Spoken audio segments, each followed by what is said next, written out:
So hello everyone, कैसे हैं आप सभी। अब हम स्टार्ट कर रहे हैं परम्यूटेशंस एंड कॉम्बिनेशंस में अपना अगला type which is type number 4। यहाँ पर हम सीखेंगे सिलेक्शन के बारे में। तो जो हमने कॉम्बिनेशन सीखा था एनसीआर, वो मेनली हम यहाँ पर यूज करने वाले हैं। सो स्टार्ट करते हैं। So type 4 selection. Okay, so first question हमारे पास है, in how many ways can a committee of 5 members can be selected from. यहाँ पे कैन बी दो बार नहीं आएगा। सो यहाँ पे can a committee of 5 members be selected from 6 man and 5 ladies consisting of 3 man and 2 ladies. तो देखो हमसे कहा क्या गया, हमारे पास 6 मैन है और 5 लेडीज हैं, जिसमें से हमें 3 मैन सेलेक्ट करने हैं और 2 लेडीज सेलेक्ट करनी है। ठीक है, तो देखो 6 टोटल ऑब्जेक्ट्स हैं, जिसमें से 3 ऑब्जेक्ट्स को सिलेक्ट करने के तरीके हो जाएंगे 63। अगर हमारे पास n ऑब्जेक्ट्स होते हैं टोटल, और जिसमें से हमें सेलेक्ट करने होते हैं r, ठीक है, हमारे पास हो जाता है टू बी सेलेक्टेड। r हमारे पास है टू बी सेलेक्टेड। तो इसके तरीके कितने होते हैं हमने सीखा था, NCR। तो टोटल 6 यहाँ पर मैन है, 3 मैन सेलेक्ट करने हैं, तो 6C3 ये तरीके हो जाएंगे। इनटू यहाँ पर आ जाएगा 5C2। देखो ये इनटू क्या रिप्रेजेंट करता है, अगर हमने यहाँ पे मल्टीप्लाई कर रखा है इसका मतलब होता है एंड। देखो हमने क्या करा, 6 में से 3 मैन को सेलेक्ट करा और 5 में से 2 लेडीज को सेलेक्ट करा। अब हमें क्या चाहिए, 6 में से 3 मैन भी चाहिए, मतलब 3 हमें मैन भी चाहिए एंड हमें 2 लेडीज भी चाहिए। ऐसा तो नहीं है ना कि हमें खाली या तो 3 मैन मिल जाए या 2 लेडीज मिल जाए। अगर इसमें आइदर और वाली सिचुएशन होती ना, अगर इसमें होता या तो ये मिल जाए या तो वो मिल जाए, आइदर और वाली सिचुएशन होती, तो यहां पर हम प्लस करते। पर हमें क्या चाहिए, ये भी चाहिए और ये भी चाहिए, तो उस समय पर मल्टीप्लाई करा जाता है। हमने एक ऑब्जेक्ट ये सिलेक्ट कर लिया, एक ऑब्जेक्ट ये सिलेक्ट कर लिया। ऐसा नहीं है कि हमें ये या फिर ये चाहिए, हमें क्या चाहिए, ये प्लस मतलब इंटू ये, मतलब दोनों ही चीजें चाहिए, तो उस समय पर मल्टीप्लाई होगा। सोल्व करते हैं। 63 है तो हो जाएगा 6 इंटू 5 इंटू 4। नीचे जो 3 फैक्टोरियल बनेगा कट गया, उसके बाद में 6 माइनस 3 कोस 3 फैक्टोरियल बनेगा, तो उसकी वैल्यू हो गई 6। ये चीजें ओरली बनाना, देखो एग्जाम में एक बार लिख के दिखा दे रहा हूं, अगले क्वेश्चन में डायरेक्ट करेंगे। ये क्या बनेगा, 6 फैक्टोरियल, 3 फैक्टोरियल और 3 फैक्टोरियल। तो इसका मतलब क्या हो जाएगा, 6 इंटू 5 इंटू 4 इंटू 3 फैक्टोरियल। ठीक है, अब एक 3 फैक्टोरियल तो कट जाएगा और दूसरे 3 फैक्टोरियल को हम एक्सपेंड कर देंगे 3 इंटू 2 इंटू 1। तो देखो ये कैंसिल आउट हो गया ना। तो 63 अगर है, जैसे यहाँ पे 5C2 है, तो एक तो नीचे 2 फैक्टोरियल आएगा, एक 3 फैक्टोरियल आएगा, तो 5 इंटू 4 लिखना बस खाली, क्योंकि हमें पता है 3 फैक्टोरियल तो कट गया और नीचे जो 2 फैक्टोरियल बचा था उसकी वैल्यू डाल देना। ठीक, तो ओरली करने की कोशिश करना है ये सब चीजें। तो देखो अभी ये 6 हमारे पास कट जाएगा और 2 से 4 को 2 टाइम्स कैंसिल कर देंगे। सो 5 4 आर 20, देन 5 इंटू 2 10, 20 इंटू में 10, तो आंसर आ जाएगा 200। सो यहाँ पर आंसर आ गया ऑप्शन नंबर डी। दो चीजें सीखी हमने यहाँ पर, अगर ए ऑब्जेक्ट्स में से बी ऑब्जेक्ट चूज करने हैं तो ए सी बी के तरीके से होगा, और हमें चाहिए एक्स ऑब्जेक्ट्स में से वाई सेलेक्ट करने हैं तो एक्स सी वाई से होगा, और हमें दोनों ही चीजें चाहिए तो मल्टीप्लाई होगा, और चाहिए कि या तो ये मिल जाए या फिर ये मिल जाए, तो उस समय पर मल्टीप्लाई की जगह प्लस होगा। क्लियर है, आगे बढ़ते हैं। हमसे कहा गया 5 men and 2 women, a committee of 3 members is to be formed. In how many ways can it be done if at least 1 woman is included in each committee? देखो हमारे पास 5 मैन है और 2 वुमेन है, और इसमें से हमें कितने सेलेक्ट करने हैं, 3। ठीक है, कंडीशन हमारे पास क्या दे रखी है कि एटलीस्ट 1 वुमेन होनी चाहिए। देखो एटलीस्ट 1 वुमेन का मतलब क्या हो गया, कम से कम एक वुमेन चाहिए। तो कम से कम एक वुमेन मतलब या तो एक वुमेन मिल जाए या एक से ज्यादा मिल जाए। एटलीस्ट मतलब कम से कम कि इतना तो चाहिए ही चाहिए, इससे ज्यादा मिल जाए तो भी चलेगा। तो देखो ये कंडीशंस कैसे हो सकती हैं, अगर हम एक वुमेन ले लें और 2 मैन ले लें तो 3 लोगों की कमेटी बन गई, या फिर इसमें हम क्या कर सकते हैं, हम इसमें 2 वुमेन ले सकते हैं और 1 मैन ले सकते हैं। हमसे क्या कहा गया कि कम से कम एक वुमेन होनी चाहिए, तो कम से कम एक वुमेन से ज्यादा भी तो हो सकती है ना। तो एक वुमेन या तो 2 वुमेन, 2 ही है मैक्सिमम, तो 2 तक का ही केस जाएगा, या फिर इसमें हम 3 का भी ले सकते थे अगर 3 दी होती तो एक वुमेन हुई तो 2 मैन रखने पड़ेंगे क्योंकि 3 लोग टोटल चाहिए, और 2 वुमेन हुई तो 1 मैन। अब वो आइदर और इनटू वाला सिनेरियो समझना। देखो हमें क्या चाहिए, या तो ये मिल जाए या फिर ये मिल जाए, तो हमें यहां पर आइदर और चाह रहा है, आइदर ये कंडीशन हो जाए या ये कंडीशन हो जाए। उसने कहा कम से कम एक वुमेन हो, तो अगर हम इस तरीके से कमेटी चुनेंगे तो भी चलेगा, या फिर अगर हम इस तरीके से चुनेंगे तो भी चलेगा। फिर तो इन दोनों केसेस के बीच में प्लस आना चाहिए, सही बात है। तो हम यहां पर एक वुमेन और 2 मैन रखेंगे और इनके बीच में प्लस आना चाहिए, ठीक है, 2 वुमेन 1 मैन इनके बीच में आना चाहिए प्लस। अब ये अंदर आ जाओ, ब्रैकेट के ना अंदर आ जाओ, तो देखो एक वुमेन को सेलेक्ट करने का तरीका क्या हुआ 2C1, और 2 मैन को सेलेक्ट करने का तरीका क्या हुआ, टोटल 5 है जिसमें से हम 2 सेलेक्ट कर रहे हैं। अब यहां पे बीच में इनटू आएगा, क्यों, क्योंकि यहां पर हमें एक वुमेन और 2 मैन दोनों ही चीजें चाहिए, हमें ये भी चाहिए और ये भी चाहिए, तो इन दोनों के बीच में आएगा मल्टीप्लाई, और उसके बाद यहां पर आएगा प्लस। अब यहां पर भी सेम सिनेरियो कि हमें 2 में से 2 वुमेन चाहिए और 5 में से 1 मैन भी चाहिए। यहां पर इन दोनों के बीच में एंड आ रखा है, ऐसे ही इन दोनों के बीच में एंड आ रखा है, और इन दोनों एंड के बीच में आइदर और आ रखा है। तो जहां पर आइदर और आएगा वहां प्लस, और जहां पर एंड आएगा वहां पर इनटू। हमें 2 में से 1 वुमेन भी चाहिए और 5 में से 2 मैन भी चाहिए, तभी जाके 3 लोगों की कमेटी बनेगी। या फिर ऐसा हो जाए कि 2 में से 2 वुमेन मिल जाए और इंटू वाला हो, ठीक है, तो हमें 5C1 मिल जाए। देखो एक और आपके पास ये इंग्लिश वाला होता है जो प्लस को डिनोट करता है, और एक और कि ये भी चाहिए और वो भी चाहिए, एक और ये हिंदी वाला जो होता है ये इंटू को डिनोट करता है। क्लियर? इसको सॉल्व करते हैं। 2C1 का मतलब 2 हो जाएगा, हमने सीखा था। देखो अगर आपके पास NC1 है तो सॉल्व कैसे करते हैं, n फैक्टोरियल अपॉन में 1 फैक्टोरियल और n-1 का फैक्टोरियल, ऐसे ही आएगा। n-1 और 1 का फैक्टोरियल, तो 1 का फैक्टोरियल तो 1 ही हो गया। ऊपर जो n लिखा है इसे हम n इंटू n-1 फैक्टोरियल ऐसे लिख सकते हैं। तो n-1 फैक्टोरियल नीचे है, ये कट जाएगा ऊपर नीचे, तो आंसर कितना आ गया n। तो अगर NC1 दिया है कभी तो उसका मतलब सीधा n ही हो जाता है। तो 2C1 में मतलब हो जाएगा हमारे पास 2 खाली। 5C2 में 5 इंटू 4, नीचे 3 फैक्टोरियल कट गया और 2 बचा रह गया, प्लस 2C2 का मतलब हो जाएगा 1। इसको भी समझ लो, अगर हमारे पास में NCN होता है या NC0 होता है तो उसका मतलब 1 होता है, तो 2C2 का मतलब हो गया 1। अब 5C1 का मतलब कितना हो गया 5। नाउ 2 से 2 कैंसिल हुआ, 5 4 जा 20 प्लस में 5, आंसर कितना आ गया 25। तो आंसर तो हमारे पास में आ गया ऑप्शन ए। इसे भी देख लो, अगर NCN लिखा होता तो क्या आता है n फैक्टोरियल अपॉन में 0 फैक्टोरियल, यहाँ पे n-n 0 हो जाएगा और यहाँ पे n फैक्टोरियल तो कट के देखो 1 ही आ रहा है, और अगर हम NC0 रखते तब भी वापस में हमारे पास 1 ही आंसर आता। क्लियर? आगे चलते हैं। सो अ कमेटी ऑफ 5 मेंबर्स, 5 यहाँ पे मेंबर्स को डिनोट कर रहा है, ठीक है, यहाँ पे सही स्टेटमेंट लिखी हुई है, कोई कैलकुलेट इसमें एरर नहीं है grammatical. A committee of 5 is to be formed out of 6 gents and 4 ladies, ठीक है, 6 जेंट्स हैं और 4 लेडीज हैं, जिसमें से हमें 5 लोगों की कमेटी बनानी है, ठीक है।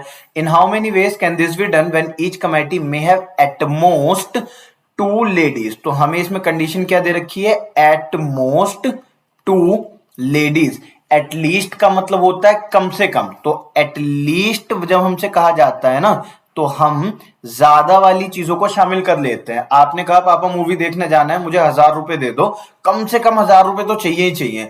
तो आपको अगर 2000 रुपए मिलेंगे तो आप मना थोड़ी करेंगे, मतलब कम से कम 1000 तो चाहिए, उसके ऊपर कितना भी मिल जाए, तो एटलीस्ट में हम ज्यादा वाले को शामिल कर लेते हैं। अब उन्होंने कह दिया कि एटमोस्ट ज्यादा से ज्यादा 10 बजे तक घर पे आ जाना, तो अगर आप 8 बजे आ जाते हैं उनको कोई परेशानी नहीं है, इसका मतलब एटमोस्ट वाले में कम चल जाता है।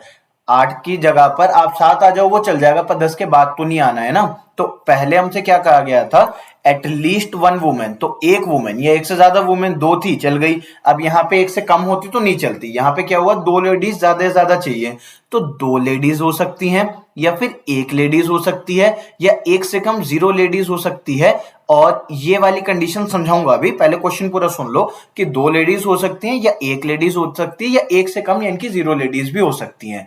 पर इस सिनेरियो में ना 0 लेडीज काउंट नहीं होगा, क्यों, क्योंकि उसने कहा कि कमेटी ना हमें जेंट्स और लेडीज से बनानी है, आउट ऑफ इतना एंड इतना इससे बनानी है। तो यहां पर ऐसा नहीं होगा कि सिर्फ मैन ही मैन हो, मैन और वुमेन दोनों होने चाहिए। ओके, 6 में से 2 लेडीज चूज करनी है, तो अगर 6 जेंट्स हैं, सॉरी, सो 6 में से हमें 5 लोगों की बनानी है ना कमेटी, ठीक है। सबसे पहले लेडीज चूज करते हैं, तो 4 में से अगर हमने 2 वुमेन को चूज कर लिया तो अब 3 की जगह खाली रह गई, ये भी मिल जाए और ये भी मिल जाए, तो इन दोनों के बीच तो एंड का केस है इसलिए मल्टीप्लाई करा। या फिर क्या तरीका हो सकता है कि एक लेडीज को ले लिया जाए, तो अगर एक लेडीज को ले लिया जाएगा तो फिर मैन 4 हो जाएंगे, इसके अलावा कोई सिनेरियो नहीं आएगा, मतलब 0 वाला केस यहां नहीं आएगा। या तो ऐसे मिल जाए या फिर ऐसे मिल जाए, दोनों ही सिनेरियो में 5 लोगों की कमेटी बन रही है जिसमें ज्यादा से ज्यादा एक लेडीज हमारे पास, ज्यादा से ज्यादा 2 लेडीज हमारे पास आ रखी हैं। सॉल्व करते हैं। 63 का मतलब 6 इंटू 5 इंटू 4, 3 फैक्टोरियल कट गया और नीचे एक और 3 फैक्टोरियल बचा जिसकी वैल्यू 6। 4C2 में 4 इंटू 3, 2 फैक्टोरियल कट गया, एक और 2 बचा। 6 इंटू 5, 4 फैक्टोरियल कट गया तो यहाँ पे 2 फैक्टोरियल बचा जिसकी वैल्यू 2 इंटू 4C1 की वैल्यू 4। नाउ 6 से 6 कट गया, 2 से ये 2 टाइम्स कट गया, 4 इंटू 3 12 और ये हो गया 10 तो ये आ गया 120 प्लस यहाँ पे 2 से कैंसिल हो गया 2 टाइम्स, सो 5 इंटू 2 10, 10 इंटू में 6 आ गया 60 तो ये आ गया 180। तो आंसर क्या आ गया? Option number C, option number C 180 हमारा आंसर। क्लियर? आगे बढ़ते हैं। नाउ हमसे कहा गया एक एग्जामिनेशन है जिसमें 12 क्वेश्चंस हैं और दो पार्ट्स में डिवाइडेड है ए और बी में, तो 12 क्वेश्चंस हैं, दो पार्ट्स में डिवाइडेड है ए और बी में। और हमसे कहा गया ए में 7 क्वेश्चंस हैं, ए वाले पार्ट में 7 क्वेश्चंस आ रखे हैं और बी वाले पार्ट में 5 क्वेश्चंस आ रखे हैं। A candidate is required to attempt 8 questions, total में 8 क्वेश्चन सॉल्व करने हैं यहां से और यहां से मिला के। और कंडीशन क्या दे रखी है कि एटलीस्ट 3 फ्रॉम ईच पार्ट करना ही करना है, कम से कम हर एक पार्ट से 3 क्वेश्चन चाहिए ही चाहिए। तो कितने तरीके से हम ये कर सकते हैं? तो देखो ठीक है, हम यहाँ पर ए वाले में से क्या कर लेते हैं, ए वाले सिनेरियो में ऐसे लिखेंगे ए कॉमा बी, इस फॉर्म में लिखेंगे, बार बार ए और बी नहीं लिखेंगे। तो देखो यहां से अगर हम 3 क्वेश्चन सेलेक्ट कर लें तो यहां से 5 करने पड़ेंगे, ठीक है। या फिर हम क्या कर सकते हैं, ए वाले में से 4 क्वेश्चन सेलेक्ट कर लें तो बी वाले में से भी 4 सेलेक्ट करने पड़ेंगे, चलो ये भी ठीक है। देन नहीं 5 क्वेश्चन करने हैं ना हमें तो टोटल, तो 5 के लिए फिर ये 8 क्वेश्चंस करने हैं, ठीक है। 8 क्वेश्चन सॉल्व करने हैं ना, तो 3 यहां से लिए तो 5 यहां से लेने पड़ेंगे। देन अगर 4 यहां से लिए तो 4 यहां से लेने पड़ेंगे। या फिर अगर हमने ए में से 5 लिए हैं तो बी में से 3 लेने पड़ेंगे। कम से कम 3 हमें चाहिए ही चाहिए, अब इससे ज्यादा नहीं कर सकते, मतलब ए में से 6 नहीं कर सकते क्योंकि फिर यहां से 2 क्वेश्चन लेने पड़ेंगे जो गलत हो जाएगा। हमें हर एक पार्ट में कम से कम 3 क्वेश्चन चाहिए, ओके। तो 7 में से 3 चूज करने के तरीके हो गए 7C3 और 5 में से 5 चूज करने के तरीके 5C5 प्लस 7 में से 4 से चूज करने के लिए 7C4 इंटू 5 में से 4 चूज करा प्लस 7 ए के कुछ पार्ट्स में से 5 क्वेश्चंस ले लिए और 5 बी के पार्ट्स में से 3 क्वेश्चंस ले लिए। सॉल्व करते हैं। 7C3 में 7 फैक्टोरियल अपॉन 3 फैक्टोरियल 4 फैक्टोरियल आएगा, सो 7 इंटू 6 इंटू 5, 4 फैक्टोरियल तो कट गया और जो 3 फैक्टोरियल आया उसकी वैल्यू 6 इंटू 5C5 का मतलब 1 प्लस 7C4 में 7 इंटू 6 इंटू 5, 4 फैक्टोरियल कट गया, नीचे 3 फैक्टोरियल बचा जिसकी वैल्यू 6, 5C4 का मतलब हो गया 5 प्लस 7 इंटू 6, 5 फैक्टोरियल कट गया, नीचे 2 फैक्टोरियल बचा, 5C3 का मतलब 5 इंटू 4, 3 फैक्टोरियल कट गया, 2 बचा।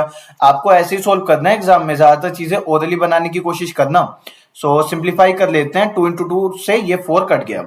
नाउ 7 5 जा 35 प्लस 5 इंटू 5 25, 25 7 जा कितना होता है 175 प्लस में 6 इंटू 5 30, 30 इंटू में 7 कितना हो गया 210।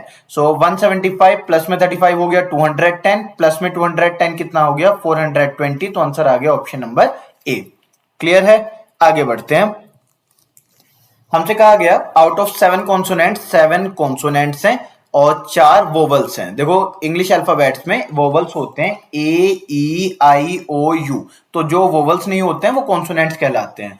तो 7 कॉन्सोनेंट्स में से हमें 3 चूज करने हैं और 4 वोवल्स में से हमें 2 चूज करने हैं। सो 7 में से 3 कॉन्सोनेंट्स चूज कर लिए और 4 में से 2 वोवल्स चूज कर लिए। तो यहां पर आ गया 7 इंटू 6 इंटू 5, 4 फैक्टोरियल कट गया और 3 फैक्टोरियल की वैल्यू ये रही। 4 में से 2 चूज करना है, सो 4 इंटू 3, 2 फैक्टोरियल कट गया और 2 यहां पर बचा, ये कैंसिल आउट, 4 थे ये कैंसिल आउट। सो 7 5 जा 35, 35 इंटू में 2 70, 70 इंटू में 3 आ गया 210। अब जरा सुनना मेरी बात को ध्यान से समझना। देखो हमें 7 कॉन्सोनेंट्स और 4 वोवल्स में से 3 कॉन्सोनेंट्स और 2 वोवल्स चूज करने हैं, तो 210 तरीके हो गए चूज करने के। अब यहां पर हमें कहां फोकस करना है कि हमें ना वर्ड्स बनाने हैं, हमें इन अल्फाबेट्स को सिर्फ चूज करके रखना नहीं है। ऐसा नहीं करना है कि मतलब हमने ए और ई 2 वोवल्स चूज कर लिए और पी क्यू आर हमने 3 कॉन्सोनेंट्स चूज कर लिए। हमें इन 5 से वर्ड्स बनाने हैं, तो 5 वैल्यूज अगर डिस्टिंक्ट हो तो उन्हें अरेंज करने के तरीके 5 फैक्टोरियल ये भी आता है। पीछे हमने कहीं पर ऐसा नहीं किया। क्यों नहीं किया? क्योंकि देखो अगर हम लेडीज और मैन को चूज कर रहे हैं तो वो किस ऑर्डर में खड़े हैं इससे कोई फर्क नहीं पड़ेगा, लेकिन अल्फाबेट्स को किस ऑर्डर में रखा जा रहा है, कौन सी वैल्यू कौन सा अल्फाबेट पहले या बाद में आ रहा है, उससे वर्ड बदल जाएगा। तो यहां पर 5 फैक्टोरियल मल्टीप्लाई होगा और कहीं ऐसा मल्टीप्लाई करने की जरूरत नहीं थी। सही। सो यहां पे हमारा आंसर आ जाएगा 25200, यानी कि ऑप्शन नंबर सी। क्लियर है? आगे बढ़ते हैं। तो हमसे कहा गया in how many ways can a cricket 11, cricket 11 का मतलब 11 प्लेयर्स की team be selected from 17 players, ठीक है, टोटल हमारे पास 17 है, इन विच 5 players can ball, 5 players bowling कर सकते हैं, each cricket team must include 2 bowlers. देखो यहाँ पे एटलीस्ट एटमोस्ट नहीं कहा, हमसे कहा कि 17 प्लेयर्स हैं टोटल, ठीक है, 17 प्लेयर्स टोटल हैं, जिनमें से जो बॉलर्स हैं, जो बॉलिंग कर सकते हैं, ये हैं 5, और जो नॉन बॉलर्स हैं, मतलब जो बॉलिंग नहीं कर सकते हैं, ऐसे वाले हो गए 12। 5 अगर ये हैं तो 12 ये हो गए। हमसे कहा गया 2 तो बॉलर्स चूज कर लो, और टोटल कितने चूज करने हैं हमें? 11 प्लेयर्स, तो 2 यहां पर आ गए, 9 यहां से आएंगे, तो 5 बॉलर्स में से 2 बॉलर्स चूज करने हैं, और 12 नॉन बॉलर्स में से 9 चूज करने हैं, और यहां पर 11 फैक्टोरियल नहीं आएगा। क्यों नहीं आएगा? क्योंकि क्रिकेट प्लेयर्स किस ऑर्डर में खड़े हैं इससे फर्क नहीं पड़ेगा, जबकि अगर ये अल्फाबेट्स होते तो ये वैल्यू आती, क्योंकि फिर नया वर्ड बन जाएगा अगर हम किसी अल्फाबेट को आगे पीछे करते हैं, तो ये वैल्यू नहीं आएगी, ये गलत है, ठीक है, केवल इतने हिस्से को सिंप्लीफाई किया जाएगा। 5c2 का मतलब हो गया 5 इंटू 4, 3 फैक्टोरियल कट गया, 2 बचा, into 12 into 11 into 10, 9 factorial cut गया, केवल 3 फैक्टोरियल यानी कि 6 बचा, देन 2 6 12 ये कैंसिल, 5 4 20, और 11 इंटू में 20 220 इंटू में 10 करा तो ये आ गया 2200, तो आंसर आ जाएगा ऑप्शन नंबर डी। क्लियर है? सो ये हो गया आपका सेशन कंप्लीट। इसमें जो मोटे मोटे हमने फॉर्मूला सीखे हैं वो देख लेते हैं। बस हमने ये किया था मेनली कि जो एनसीआर है हमने उसे इस्तेमाल किया, और कुछ जगहों पे हमने देखा कि जब हम वर्ड बना रहे होंगे तो साथ में हमें नंबर ऑफ अल्फाबेट जो है उनका फैक्टोरियल भी करना पड़ेगा। छोटे छोटे से फॉर्मूला सीखे हमने, जैसे यहां पर हमने सीखा कि अगर आपके पास में एनसीआर होगा, यहां पे इसको चूज कर लेते हैं। सो हमने देखा कि अगर हमारे पास में एनसीएन होगा और एनसी0 होगा तो इसकी वैल्यू आ जाएगी 1, अगर हमारे पास होगा एनसी1 तो इसकी वैल्यू आ जाएगी n। ये 2 चीजें और हमने सीखी हैं, तो इनको भी आप याद रख सकते हैं। So this is done for this session. Thank you.